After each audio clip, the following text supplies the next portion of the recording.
Baik, bismillahirrahmanirrahim. Assalamualaikum warahmatullahi wabarakatuh. Selamat datang lagi rekan-rekan di channel saya nih. Sepertinya channel ini sudah sangat lama sekali vakum gitu ya, hampir 5 tahun lebih sepertinya itu. Terakhir saya upload mungkin tahun 2018 pada saat bagaimana cara menganalisa DNA gitu ya. Nah, sepertinya setelah eh, kurun waktu yang berlalu gitu ya, ada beberapa hal yang tentu ingin saya berikan kepada teman-teman berkaitan dengan di bidang sains, salah satunya adalah olah data gitu ya.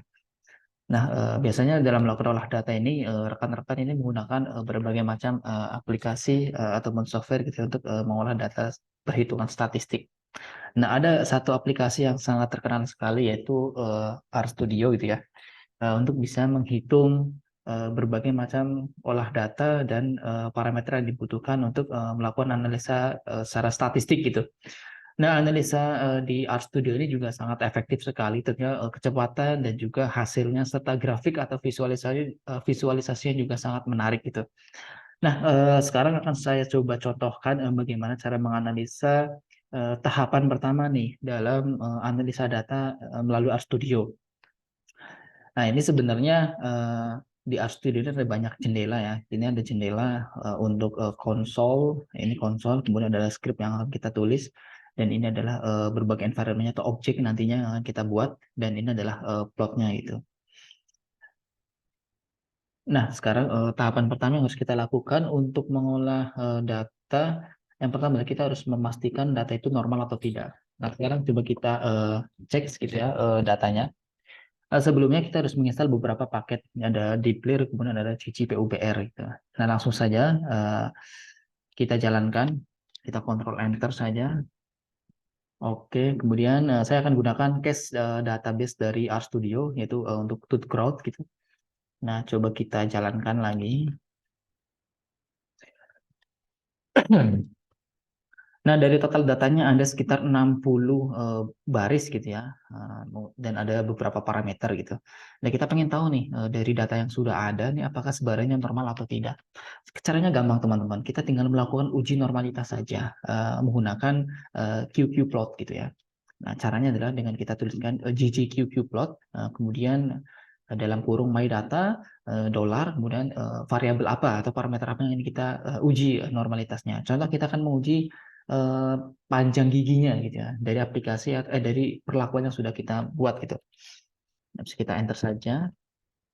Nah, dari data yang ada ini kan kita bisa melihat nih bahwa eh, ada garis lurus ya, kemudian ada garis yang berbayang abu-abu, dan titik-titik ini adalah sebaran datanya. Perlu diingat teman-teman bahwa ketika data itu dikatakan normal, maka dia akan mendekati garis lurus tersebut. Atau paling tidak dia berada dalam daerah kepercayaan atau selang kepercayaannya yang disimbolkan dengan warna abu-abu ini. Nah, jika kita melihat sebaran data kita berbentuk semacam ini, maka kita bisa simpulkan data yang kita miliki cukup normal. Pentingnya apa sih kita mengetahui data itu normal atau tidak? Karena berkaitan dengan uji statistik yang kita akan gunakan ke depannya, dan juga berkaitan dengan validitas data yang sudah kita peroleh gitu.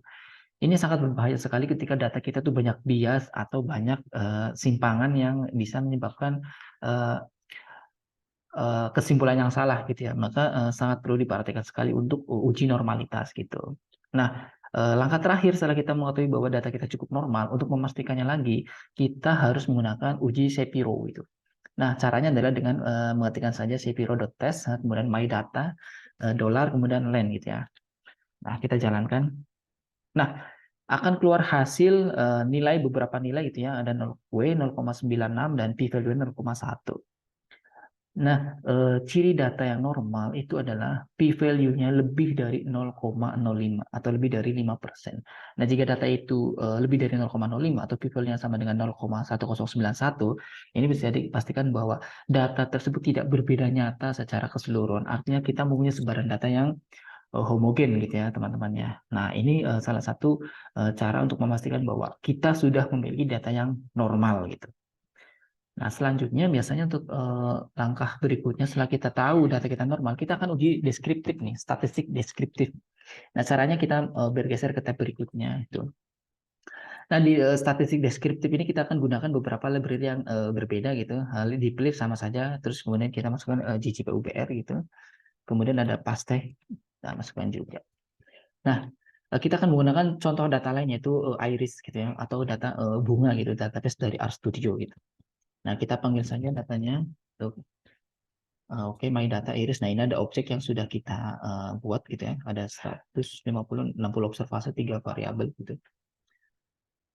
Nah, biasanya untuk menghitung statistik deskriptif itu kita cukup menggunakan pastek aja ya. Tinggal kita res, kemudian stat.des, deskriptif maksudnya, kemudian my data, dan jumlah kolomnya gitu. Nah, ini bisa kita. Nah, ini sudah ada beberapa rangkuman atau sudah beberapa summary yang bisa kita cek itu. Ada sum, median, mean, kemudian standar error, standar deviasi, dan sebagainya, coefficient variable. Nah, ini sudah cukup bisa sebenarnya untuk membuat perhitungan statistik deskriptif. Namun kan kurang yakin gitu ya. Nah, kita akan mencoba membuat box plotnya supaya bisa lebih jelas gitu. Nah, ini kodenya kita buat saja. Kemudian kita akan panggil A.